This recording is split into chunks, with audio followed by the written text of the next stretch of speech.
Hello everyone, most welcome our YouTube channel edge job update પર. આપણે 1થી લઈ અને કેટલા ચેપ્ટર જોઈ ગયા? તો કે 22 ચેપ્ટર જોઈ ગયા હતા. છેલ્લે આપણે ત્રુટિવાળું ચેપ્ટર જોયું હતું. ચેપ્ટર નંબર 23 પહોંચ્યા છે આપણે, ફોરેન્સિક સાયન્સવાળું.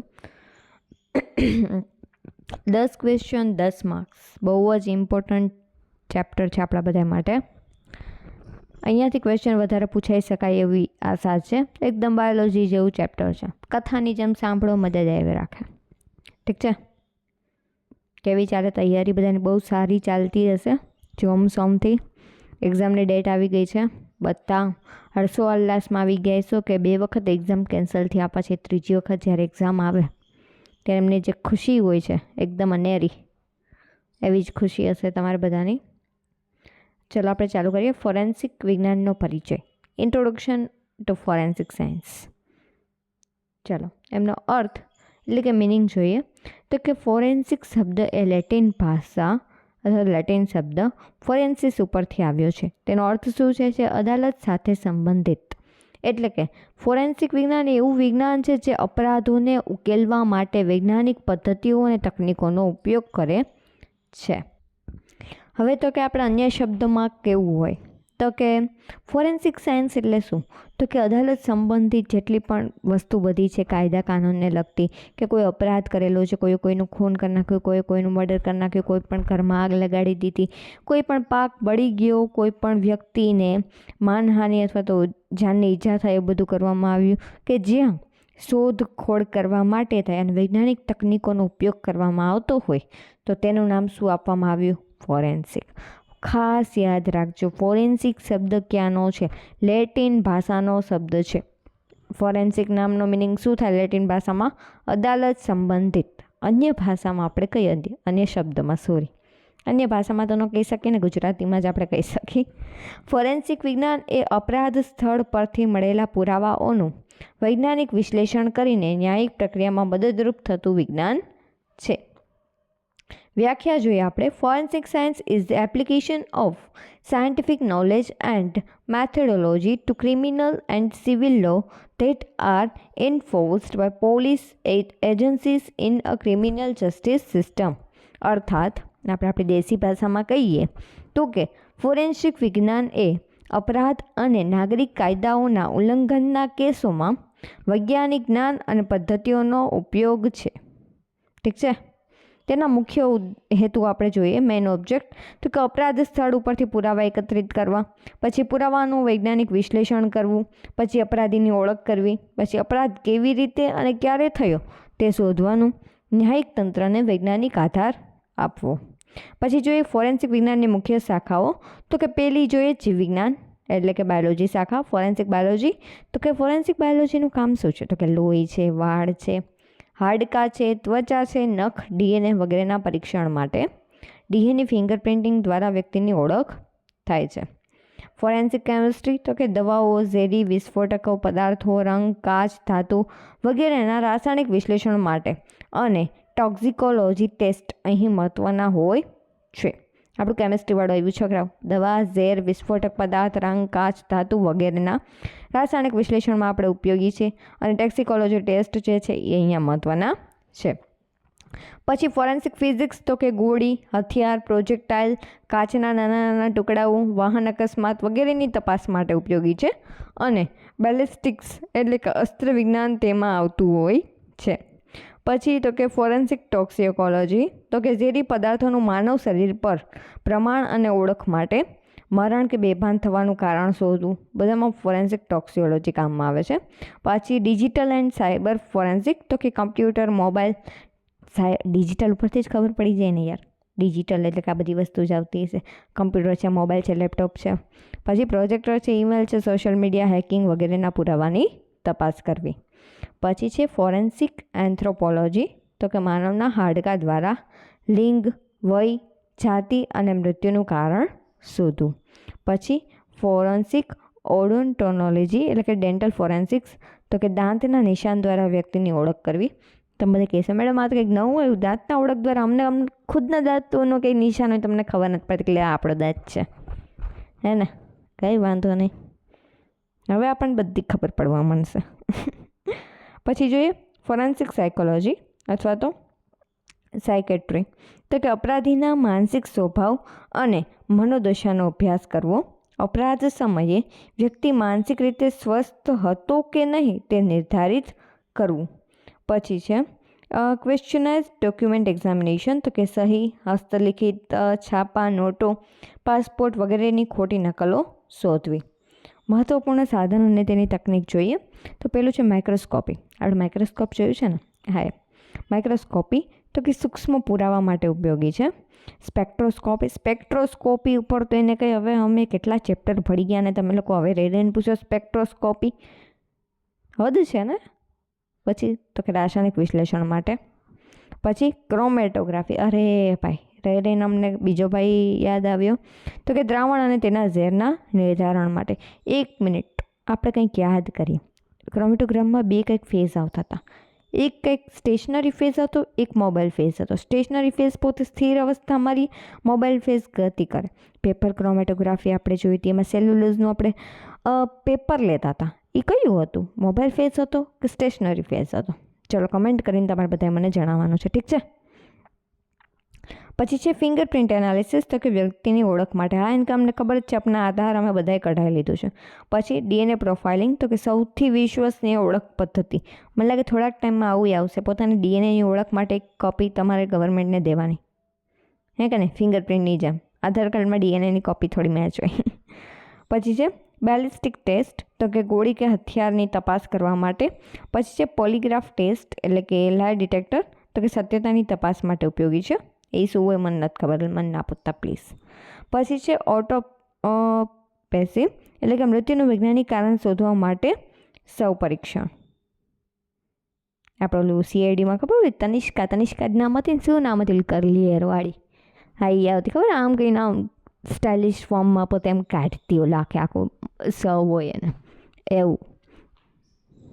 પછી જોઈએ તો કે ફોરેન્સિક વિજ્ઞાનની ભૂમિકા, રોલ ઓફ ફોરેન્સિક સાયન્સ તો કે પોલીસ અને અદાલતને વૈજ્ઞાનિક પુરાવા પૂરા પાડે છે, ખોટા અપરાધીઓને બચાવે અને સાચા અપરાધીઓને સાબિત કરે છે, અપરાધની પદ્ધતિ, સમય અને ઉદ્દેશને જાણવા માટે મદદ કરે છે, સમાજમાં કાયદો અને ન્યાય પ્રત્યે વિશ્વાસ જાળવે છે. ભારતમાં ફોરેન્સિક વિજ્ઞાન જોઈએ, ફોરેન્સિક સાયન્સ ઇન ઇન્ડિયા તો કે ભારતમાં પ્રથમ ફોરેન્સિક લેબોરેટરી ક્યાં? કોલકાતા. કબ કાંટા? કલકત્તા. ક્યારે? 1952માં શરૂ થઈ હતી. ફોરેન્સિક પહેલી લેબ ક્યાં હતી? કલકત્તા. કબ કટા? કલકત્તા. ઠીક છે, કલકત્તા. બધા યાદ રાખજો. ક્યારે? 1952માં. યાદ નથી રહેતું? યાદ રાખો. 1947 1947નો દિવસ એ જ્યારે ગાંધીજી હાલીને ગયા અને ભારતને આઝાદ કરીને લઈ આવ્યા. 48 49 50 51 ને 52 કેટલા ઉમેરવાના? 5 ઉમેરી દો એટલે શું આવશે? ફોરેન્સિક લેબની સ્થાપના થઈ જશે. ઠીક છે, આવી રીતના યાદ રહી જશે? રહી જ જાય નહીં. તમે તો કેવા છોકરાઓ છો યાર. ક્યાં થઈ હતી? કલકત્તા. કબ કટા? કલકત્તા. ઠીક છે. આજકાલ દરેક રાજ્યમાં FSL એટલે કે ફોરેન્સિક સાયન્સ લેબોરેટરી અને CFSL એટલે કે સેન્ટ્રલ ફોરેન્સિક સાયન્સ લેબોરેટરી કાર્યરત હોય છે. ખાસ important full form FSL forensic science laboratory, CFSL central forensic science laboratory. ઠીક છે. પછી NFSU એટલે કે નેશનલ ફોરેન્સિક સાયન્સ યુનિવર્સિટી ક્યાં આવેલી છે? ગાંધીનગર, ગુજરાતમાં સ્થિર છે. વિશ્વની પ્રથમ ફોરેન્સિક યુનિવર્સિટી હતી. Very good, proud moment for us Gujarati. આપણા માટે પ્રાઉડ મોમેન્ટ છે. NFSU full form national forensic science university. પ્રથમ ક્યાં હતી? ગાંધીનગર. ક્યાં? ગુજરાત. ગુજરાતના ગાંધીનગરમાં. વિશ્વની પ્રથમ ફોરેન્સિક યુનિવર્સિટી ક્યાં હતી? આપણા ગુજરાતમાં. ઠીક છે. યુનિવર્સિટી પહેલી ગુજરાતમાં હતી. યુનિવર્સિટી પહેલી લેબ હતી ક્યાં હતી? કોલકાતામાં. ક્યાં? 1952. ઠીક છે. આપણે ભારતમાં ફોરેન્સિક સાયન્સમાં પહેલું તો આપણે શું જોયું તો કે ફોરેન્સિક લેબોરેટરી 1952માં કોલકાતામાં સ્થપાણી. પછી તો કે 2 ફૂલ ફોર્મ આવ્યા. કયું? FSL અને બીજું હતું CFSL. FSL forensic science laboratory, CFSL central forensic science laboratory. પછી તો કે પહેલી યુનિવર્સિટી. કેમ ભાઈ? ફોરેન્સિક સાયન્સમાં ભણવા જાય એના માટે કોઈને આમ યુનિવર્સિટી જેવું તો કંઈક હોવું જોઈએ કે જ્યાં બધા શીખીને આવ્યા હોય. શું કેવું છોકરાઓ તમારે? તેના માટે પહેલી યુનિવર્સિટી બનાવવામાં આવી. ક્યાં? તો ગાંધીજી એમ કે આવી રહ્યું આપણું ગુજરાત. ગુજરાતમાં બનાવો. ગાંધીનગર ગુજરાતમાં સૌપ્રથમ યુનિવર્સિટી, કઈ યુનિવર્સિટી? ફોરેન્સિક સાયન્સ યુનિવર્સિટી બનાવવામાં આવી હતી. નામ શું હતું? National forensic science university. ઠીક છે, મજા આવી ગઈ ને આટલું સાંભળીને જ? કઈ વાંધો ના, ચેપ્ટરમાં બહુ મજા આવશે. ચલો હવે આપણે નિષ્કર્ષ જોઈએ. તો કે ફોરેન્સિક વિજ્ઞાન એ વિજ્ઞાન અને ન્યાય વચ્ચેનું મહત્ત્વનું કડીરૂપ વિજ્ઞાન છે. તે સત્ય બહાર લાવવા, અપરાધ ઉકેલવા માટે અને ન્યાય સ્થાપિત કરવા માટે અનિવાર્ય છે. હવે આપણે જોઈએ ફોરેન્સિક વિજ્ઞાનની વ્યાખ્યા. સરળ શબ્દોમાં કહીએ તો ફોરેન્સિક વિજ્ઞાન એ એવું વિજ્ઞાન છે જેમાં વૈજ્ઞાનિક જ્ઞાન, પદ્ધતિઓ અને તકનિકનો ઉપયોગ કરી અને અપરાધ અને નાગરિક વિવાદોની તપાસ કરવામાં આવે છે.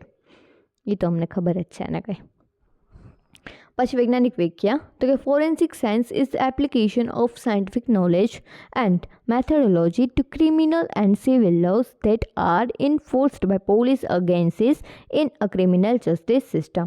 એટલે કે ફોરેન્સિક વિજ્ઞાન એ ન્યાયિક તંત્રમાં લાગુ પડતા કાયદાઓ હેઠળ અપરાધ અથવા તો વિવાદના ઉકેલ માટે વૈજ્ઞાનિક પદ્ધતિઓ અને જ્ઞાનનો ઉપયોગ છે. ગુજરાતીમાં વ્યાખ્યા. અપરાધ અથવા ન્યાયિક વિવાદના ઉકેલ માટે વૈજ્ઞાનિક જ્ઞાન, સાધનો, પદ્ધતિઓનો ઉપયોગ કરતું વિજ્ઞાન એટલે કયું? ફોરેન્સિક વિજ્ઞાન.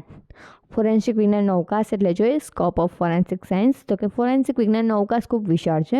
તે માત્ર અપરાધ તપાસ સુધી મર્યાદિત નથી, પરંતુ કાયદો, ચિકિત્સા, ડિજિટલ ટેકનોલોજી, દવા, રસાયણશાસ્ત્ર અને બાયોલોજી જેવા અનેક ક્ષેત્રો સાથે જોડાયેલ છે. તેમાં પહેલું છે અપરાધની તપાસ, ક્રિમિનલ ઇન્વેસ્ટિગેશન. તો કે હત્યા છે, ચોરી, બળાત્કાર, આગ, આત્મહત્યા વગેરેની તપાસ કરવામાં ઉપયોગી છે. ક્રાઇમ સીન પરથી પુરાવા એટલે કે બ્લડ, હેર, ફિંગરપ્રિન્ટ, બુલેટ વગેરે એકત્રિત કરી અને તેનું ઇન્વેસ્ટિગેશન કરી અને એમાંથી કોઈ પણ જે મુજરીમ જે છે એમને પકડવું. પછી અપરાધી અને પીડિત વચ્ચેનો સંબંધ શોધવું. પછી ન્યાયિક. હવે તમને એમ થાય કે મેડમ આ બે વચ્ચેનો સંબંધ કેમ શોધે? DNA મારફતે. સિમ્પલ. ન્યાયિક ચિકિત્સા એટલે કે મૃતદેહનું પોસ્ટમોર્ટમ કરવાનું. આપણો તનિષ્કા, નામ મને ભૂલાઈ ગયું, કરલી હેરવાળીનું. અભિજીતની ગર્લફ્રેન્ડ. પછી તો કે મોતનું કારણ. તો કે ઝેર, દવા, ઈજા કે કુદરતી મૃત્યુ છે કે નહીં તે નક્કી કરવું. શરીર પરના ઘા કે ઈજાના સ્વરૂપ દ્વારા અપરાધની રીત શોધવી. ફોરેન્સિક બાયોલોજી અને DNA વિશ્લેષણ. ફોરેન્સિક બાયોલોજી અને DNA એનાલિસિસ. તો કે રક્ત છે, વાળ, નખ, ત્વચા, હાડકાં, સ્પર્મ વગેરેના વિશ્લેષણથી વ્યક્તિની ઓળખ કરવી. DNA ફિંગરપ્રિન્ટિંગ દ્વારા અપરાધી કે પીડિતને પુષ્ટિ કરવી એટલે કે ઓળખી કાઢવા એમ. પછી છે ફોરેન્સિક રસાયણશાસ્ત્ર. તેમાં ઝેરી દવા, દારૂ, પછી વિસ્ફોટકો, રંગ, કાચ વગેરેના રાસાયણિક પરીક્ષણ કરવું અને ટોક્સિકોલોજી દ્વારા ઝેરી પદાર્થની ઓળખ કરવી. સાયબર અથવા તો ડિજિટલ ફોરેન્સિક. તો કે હેકિંગ, ઓનલાઈન ઠગાઈ, ઈમેલ ટ્રેસિંગ, પછી મોબાઈલ ડેટા રિકવરી, ડિજિટલ પુરાવાની સરેરાશ સુરક્ષા અને વિશ્લેષણ માટે. ફોરેન્સિક મનોવિજ્ઞાન. તો કે અપરાધીનો માનસિક સ્વભાવ અને અપરાધની મનોદશા, વ્યક્તિ મનસ્વાસ્થ્ય છે કે નહીં તે ચકાસવું. પછી છે ફોરેન્સિક બેલિસ્ટિક્સ. તો કે ગોળી, પિસ્તોલ, રાઇફલ વગેરે હથિયારોના વિશ્લેષણ દ્વારા અપરાધમાં ઉપયોગ થયેલ હથિયાર તપાસવું. પછી છે પ્રશ્નિત દસ્તાવેજોનું વિશ્લેષણ એટલે કે સહી, હસ્તલિખિત નોટો, ચેક, પાસપોર્ટ વગેરેની ખોટી નકલ શોધવી. દાંત આધારિત ઓળખ. તો કે દાંતના આકાર, પછી બીટ માર્ક્સથી વ્યક્તિને ઓળખ કરવી. ઉદાહરણ તરીકે આગમાં બળી ગયેલો મૃતદેહની ઓળખ. પછી જોઈએ તો કે પર્યાવરણ અને દૂષણ સંબંધિત તપાસ એટલે કે પાણી છે, હવા, માટી અથવા તો ઉદ્યોગોથી થતા દૂષણના સ્ત્રોતો અને જવાબદાર વ્યક્તિઓની ઓળખ. એમાં છે હેઝાર્ડસ વેસ્ટ સ્પિલ અને ઓઇલ સ્પિલ જેવી પરિસ્થિતિમાં ઉપયોગી છે. ફોરેન્સિક વિજ્ઞાનનો ઉપયોગ જોઈએ તો કે અપરાધના ઉકેલ કરવા માટે, અકસ્માત કે મૃત્યુનું કારણ શોધવા માટે, ખોટી દસ્તાવેજી પુરાવાઓ શોધવા માટે, કાયદાકીય તપાસમાં મદદરૂપ થવા માટે ઉપયોગી છે. વૈજ્ઞાનિક પુરાવાથી ન્યાયિક નિર્ણયને મજબૂત બનાવવા માટે પણ ઉપયોગી છે. ભારતમાં અવકાશ જોઈએ તો કે દરેક રાજ્યમાં ફોરેન્સિક સાયન્સ લેબોરેટરી કાર્યરત છે. NFSU ગાંધીનગર ગુજરાતમાં સ્થિર છે. વિશ્વની પ્રથમ ફોરેન્સિક યુનિવર્સિટી છે.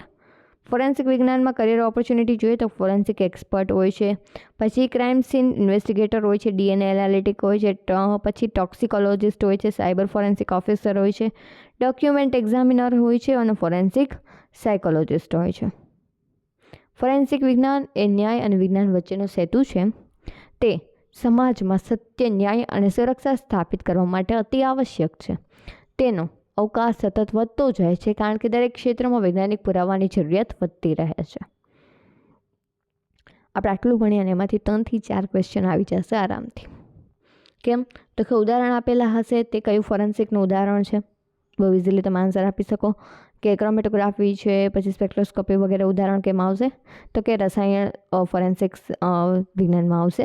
પછી તો કે નખ છે, DNA છે, બધું શેમાં આવશે? તો કે બાયોલોજીમાં આવશે. દાંતવાળું છે એ દંત વિજ્ઞાન અલગથી આવશે. ઠીક છે. ટૂંકમાં તમે જોઈને આસાનીથી તમે એનો આન્સર આપી શકો છો. હવે નેક્સ્ટ આપણે જોઈએ. હા, પહેલાં તો ચેનલને સબસ્ક્રાઈબ ન કર્યો ને પ્લીઝ ચેનલ સબસ્ક્રાઈબ કરી દેજો. બિકોઝ હું અહીંયા ખોટી મહેનત કરતી હોઉં, એનું મને પણ કંઈક વળતર મળવું જોઈએ ને. તો હું કહું બીજું કંઈ ના આપી શકું, પણ મને કમસે કમ એમ તો થાય કે આટલા લોકો મને ફોલો કરે છે, કે આટલા લોકો મને મારી વાત સાંભળવામાં ઇન્ટરેસ્ટેડ છે. ટૂંકમાં આમ ખુશી મળે યાર એક ટાઈપની. ઠીક છે. અને હા, રિવ્યૂ ક્યારેક આપતો તો સારું લાગે કમેન્ટ સેક્શનમાં. ઠીક છે. ચાલો આગળ આપણે જોઈએ. ફોરેન્સિક સાયન્સનો ઇતિહાસ અને વિકાસ, history and development of forensic science. પરિચય જોઈએ તો કે ફોરેન્સિક સાયન્સ એટલે કે અપરાધ ઉકેલવા માટે વૈજ્ઞાનિક પદ્ધતિઓનો ઉપયોગ. આ વિચાર નવો નથી. માનવજાતના પ્રારંભથી જ લોકો અપરાધોને ઓળખવા માટે, દોષિતોને સાબિત કરવા માટે પ્રયત્ન કરતા આવ્યા છે. પરંતુ વિજ્ઞાન આધારિત તપાસ છે એ 19મી સદીમાં શરૂ થઈ અને આજે તે અત્યંત વિકાસનું ક્ષેત્ર બની ગઈ છે. પ્રાચીન ઇતિહાસ જોઈએ તો કે બધા કરતાં પહેલાં ચીન આવશે, 19 પૂર્વે 6ઠી સદી. ઠીક છે. ફોરેન્સિક સાયન્સનો સૌથી જૂનો ઉલ્લેખ ચીનની એક પુસ્તક છે, હસી દુઆ યુ ધ વોશિંગ અવે ઓફ રોંગ્સ નામથી મળે છે. તેમાં પોસ્ટમોર્ટમ, હથિયારથી થયેલી ઈજા અને મરણના કારણો વિશે વિગતવાર ઉલ્લેખ છે. આ પુસ્તકને ફોરેન્સિક મેડિસિનનું પ્રથમ ગ્રંથ માનવામાં આવે છે. મોસ્ટ IMP હસી ડ્યુઆન યુ ક્યાંથી મળેલું છે? ચીનમાંથી છે. એનો મતલબ શું થાય? ધ વોશિંગ અવે ઓફ રોંગ્સ. ધ વોશિંગ અવે ઓફ રોંગ્સ. ઠીક છે. એમાં શું છે? પોસ્ટમોર્ટમ છે, હથિયારથી ઈજા થયેલી અને મરણના કારણો વિશે નોંધ છે. પછી તો કે પ્રાચીન રોમ અને ગ્રીસ, તો કે રોમન કાળમાં ફોરેન્સિક શબ્દનો ઉપયોગ અદાલત સંબંધિત કાર્યો માટે થતો હતો. વૈજ્ઞાનિક પુરાવાને આધારે ન્યાય આપવાની શરૂઆત રોમન અદાલતોમાં જોવા મળે છે. ન્યાય આપવાની જે ટેકનિક જે છે એ ક્યાંની? તો કે રોમન અદાલતમાં જોવા મળે છે. હિપોક્રેટસ અને એરિસ્ટોટલ એ માનવ શરીર અને મરણના કારણો વિશે વૈજ્ઞાનિક અભિગમ આપ્યા હતા. આમાંથી ક્વેશ્ચન પૂછી શકે કે હિપોક્રેટસ અને એરિસ્ટોટલ જે ક્યાંના હતા? રોમ અને ગ્રીસના. સૌપ્રથમ કોને શરૂઆત કરી હતી? ચીનમાં એક પુસ્તક મળેલું હતું, તેનું નામ શું હતું? ધ વોશિંગ અવે ઓફ રોંગ્સ, હસી ડ્યુઆન યુ. ઠીક છે. પછી ભારતીય પ્રાચીન કાળ, તો કે ભારતમાં અર્થશાસ્ત્ર, કૌટિલ્યનું જે અર્થશાસ્ત્ર છે તેમાં અપરાધ, તપાસ, સજા, ગુપ્તચર વ્યવસ્થા જેવી વ્યવસ્થિત પ્રણાલીનો ઉલ્લેખ જોવા મળે છે. તે સમયના રાજાઓ પુરાવો અને સાક્ષીઓના આધારે ન્યાય આપતા હતા. આધુનિક ફોરેન્સિક વિજ્ઞાનનો વિકાસ તો કે 1600 થી 1700 દરમિયાન મેડિકલ ઓટોપ્સી અને રાસાયણિક ઝેર પરીક્ષણો શરૂ થયા હતા. 1776માં પ્રથમ વખત આર્સેનિક પોઈઝનિંગ એટલે કે ઝેરનું નિદાન વૈજ્ઞાનિક રીતે થયું હતું. અને મેથ્યુઆ ઓર્ફિલા અને ફાધર ઓફ ટોક્સિયોલોજી તરીકે ઓળખાયેલા હતા. કોણ? મેથ્યુઆ ઓર્ફિલા, ફાધર ઓફ ટોક્સિકોલોજી કોને કહેવામાં આવે છે? મેથ્યુલા ઓર્ફિલા. ઠીક છે. મૈથિલા અને ફિલ્લા યાદ રાખી લેજો. મથિલા અને ફિલ્લા આમ યાદ રહી જશે. કોણ? ફાધર ઓફ ટોક્સિકોલોજી કોણ હતું? મફિલા અને ઓફિલા. તેણે માનવ શરીરમાં ઝેર શોધવાની વૈજ્ઞાનિક પદ્ધતિ વિકસાવી હતી. હવે જો એક કોષ્ટક જેવું આપ્યું છે, એ આપણે છે ને રટ્ટો મારી જ લેવાનું છે મસ્ત, કારણ કે આમાંથી જ ક્વેશ્ચન પૂછાશે. ઠીક છે. 1935 હેનરી ગોદાર્ડ ગોળીની નિશાન દ્વારા અપરાધીની ઓળખ બેલિસ્ટિક્સની શરૂઆત થઈ હતી. 1858માં વિલિયમ હર્શચેલ ફિંગરપ્રિન્ટની પ્રથમ ઉપયોગ ભારતમાં કરવામાં આવ્યો હતો. ઠીક છે. 1880માં હેનરી ફોર્ડ્સ અને ફ્રેન્સિસ ગેલ્ટન એને ફિંગરપ્રિન્ટ આઇડેન્ટિફિકેશન સિસ્ટમ વિકસાવ્યું હતું. 1892માં જુઆન વેટ્કિન્સ પ્રથમ ફિંગરપ્રિન્ટ આધારિત અપરાધ ઉકેલ્યા હતા. કોને? જો પહેલાં ફિંગરપ્રિન્ટનો પ્રથમ ઉપયોગ ક્યાં ભારતમાં કરવામાં આવ્યો તો કોને? વિલિયમ હેર્શેલે. પછી ફિંગરપ્રિન્ટ સિસ્ટમ કોને ઉદ્ભવ્યું તો કે હેલી ફ્યુરિડા અને ફ્રેન્સિસ ગ્યુલ્ટન. ઠીક છે. પછી ફિંગરપ્રિન્ટ આધારિત પ્રથમ અપરાધ ક્યારે ઉકેલાયો? કોને ઉકેલ્યો? Juan victim 1892. પછી તો કે ક્રિમિનલ ઇન્વેસ્ટિગેશન પ્રથમ પુસ્તક કોને પ્રકાશિત કર્યું તો કે હસન ગ્રોસે. ફોરેન્સિક તપાસની પદ્ધતિઓનું સંગઠન એમાં આપેલું છે. પછી એડવર્ડ હેનરી તો કે ફિંગરપ્રિન્ટ વર્ગીકરણ સિસ્ટમ વિકસાવી અને ભારતમાં પ્રથમ ઉપયોગ કરવામાં આવ્યો હતો. 1901 કાર્લ લેન્ડસ્ટીયર રક્તના જૂથો શોધ્યા. 1910 પછી એમાં આવશે એડમંડ લોકાર્ડ્સ એક્સચેન્જ પ્રિન્સિપલ. દરેક અપરાધીનું કંઈક પુરાવું છોડી જાય છે. 1923 પ્રથમ ફોરેન્સિક લેબોરેટરી લોસ એન્જલસ યુએસએમાં સ્થાપિત થઈ. મોસ્ટ આઈએમપી પ્રથમ ફોરેન્સિક લેબોરેટરી ક્યાં સ્થાપિત થઈ? લોસ એન્જલસ યુએસએમાં પ્રથમ લેબોરેટરી ફોરેન્સિક લેબોરેટરી ભારતમાં ક્યાં સ્થાપિત થઈ? ગાંધીનગર, ગુજરાત. 1932 FBI યુએસએને પોતાની ફોરેન્સિક લેબોરેટરી શરૂ કરી. 1950થી 60 તો કે સ્પેક્ટ્રોસ્કોપી, ક્રોમેટોગ્રાફી જેવી આધુનિક તકનીકો ફોરેન્સિક ક્ષેત્રમાં પ્રવેશી. ક્યારે? 1950થી 1960. પછી છે 1984 સર એલેક જફરેસ DNA ફિંગરપ્રિન્ટિંગ શોધ્યું. DNA ફિંગરપ્રિન્ટિંગની શોધ ક્યારે થઈ? 1984. 1990થી 2000 સુધીમાં સાયબર ફોરેન્સિક ડિજિટલ એવિડન્સ એનાલિસિસનો વિકાસ થયો હતો. ઠીક છે. આપણા બધાના જન્મ પહેલાં બધું થઈ ગયું હતું. આપણે બધા 2000 બધા છે ને જેન્સી જઈશે આઈ થિંક. તો આપણે બધા આવ્યા પછી કંઈ નવું થયું નથી. હવે જોઈએ ભારતમાં ફોરેન્સિક વિજ્ઞાનનો વિકાસ તો કે 1858 પ્રથમ વખત ફિંગરપ્રિન્ટિંગનો ઉપયોગ કરવામાં આવ્યો. 1897 ફિંગરપ્રિન્ટિંગ બ્યુરો કલકત્તામાં સ્થાપિત કરવામાં આવ્યું. વિશ્વનું પ્રથમ હતું. 1904 કેમિકલ એક્ઝામિનેટર્સ લેબોરેટરી મદ્રાસમાં સ્થાપના થઈ. 1952 પ્રથમ સેન્ટર ફોરેન્સિક સાયન્સ લેબોરેટરી કલકત્તામાં શરૂ થઈ. 1974 ગુજરાત ફોરેન્સિક સાયન્સ લેબોરેટરી અમદાવાદમાં શરૂ થઈ. 2009 આપણા જન્મ પછીનો નેશનલ ફોરેન્સિક સાયન્સ યુનિવર્સિટીની રચના થાય. વિશ્વની પ્રથમ ફોરેન્સિક યુનિવર્સિટી આપણે ગાંધીનગર, ગુજરાતમાં. આધુનિક વિકાસ જોઈએ તો કે DNA સિક્વન્સિંગ એન્ડ જેનેટિક પ્રોફાઇલિંગમાં પ્રગતિ. સાયબર એન્ડ ડિજિટલ ફોરેન્સિકમાં અદ્યતન software system. AI artificial intelligence આધારિત criminal face recognisation. 3D crime scene અને રિકન્સ્ટ્રક્શન ટેકનિક. પછી automated fingerprint identification system. Environmental forensic and wildlife ફોરેન્સિકનો ઉદ્ભવ. નિષ્કર્ષ જોઈએ તો કે ફોરેન્સિક વિજ્ઞાનનો વિકાસ પ્રાચીન ચીનથી લઈને આધુનિક DNA વિશ્લેષણ સુધી એક લાંબી યાત્રા રહી છે. આજે તે ન્યાયિક તંત્રનો સૌથી વિશ્વસનીય વૈજ્ઞાનિક આધાર બની ગયો છે. નવા ટેકનોલોજી, AI અને બાયોટેકનોલોજી સંયોજનથી તેના અવકાશ અને ઉપયોગમાં સતત વધારો થઈ રહ્યો છે. એકદમ નાનું ચેપ્ટર છે પણ યાદ ન રહીએ ને એવું છે, કારણ કે આ જે કોષ્ટક જે છે ને એમાંથી બહુ જ્યાદા ક્વેશ્ચન પૂછાશે. હવે કોઈ છે ને લખવા ન બેસતા, એવું લાગે ને તો પ્રિન્ટ કઢાવી લેજો. આની PDF આપણે ટેલિગ્રામ ચેનલ ઉપરથી મળી જશે. એક્ઝામની ડેટ આવી ગઈ છે. આઈ હોપ કે આગળના બધા ચેપ્ટરનું રિવિઝન તમે બધા કરવા લાગ્યા હશો. Part A, part B. Part બીમાં તો જો કે વાંધો નહીં આવે 120 માર્ક્સમાં, પણ પાર્ટ 120 માર્ક્સ ઉપર આપણે અત્યાર સુધી ફોકસ કર્યું છે. હવે ટાઈમ છે પાર્ટ Aનો. મેથ્સ, રિઝનિંગ બેસ્ટ બનાવો.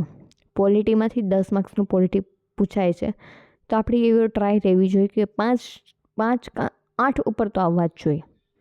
બિકોઝ કારણ કે એ એવું બધું છે કે એમાં છે ને પ્રેક્ટિસ વધારે માંગશે. ઠીક છે.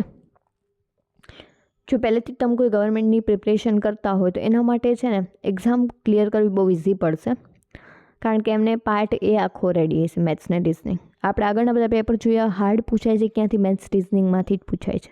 લેબ આસિસ્ટન્ટ કેમિસ્ટ્રીનું જે કેમિસ્ટ્રીનું હતું, બાયોલોજીનો મને ખાસ યાદ નથી, પણ 162 જનરલ કેટેગરી માટે ગયો હતો. હવે એમાંથી તમે આશા રાખી શકો આપણે બધા જે જનરલ કેટેગરીમાંથી જેને ફોર્મ ફિલ કર્યું છે એની શું કન્ડિશન હશે. ઠીક છે.